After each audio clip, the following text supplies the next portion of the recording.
చేశారు కదా, తనే మార్చుకోలేదా విధానాన్ని? లేదు, మెడికేషన్ అంటే హైదరాబాద్లో హాస్పిటల్లో ఎంఆర్ఐ స్కాన్లు అది చెప్పినవి అన్నీ చేశాము.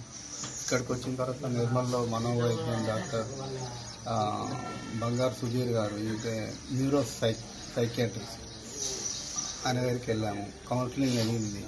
బట్ స్టిల్ అతని దగ్గర కూడా వాదించాడు, నేను పబ్జీ డైలీ 10 hours ఆడతాను. డాక్టర్ చెప్పాడు 1-2 hours ఆడు బాబు అన్నాడు.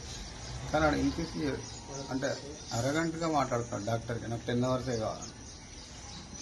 ఆ 10 hours మాట్లాడింది డాక్టర్ దగ్గర చెప్పేసరికి ఇంటికి రాగానే నేను డాక్టర్కి చెప్పేశాను 10 hours, నేను 10 hours ఆడుతాను. కానీ 10 hours కూడా ఆగలే, ఆడు కంటిన్యూగా ఆడుతున్నాడు మోర్ దెన్ 10 hours. అంటే ఇప్పుడు చనిపోయాడు కదా, తను ఏం సూసైడ్ ఎలా చేసుకుంటారు ఏంది అది మాకు తెలియదు సార్. యాక్చువల్లీ నేను లేను, హైపేట్ కట్ వెళ్ళాను. నా బిజినెస్ కింద గోడ ఉంది, మేడం కింద ఉంటుంది, ఆడు రూమ్లో ఉంటాడు, అక్కడనే హ్యాంగ్ చేస్తున్నాడు.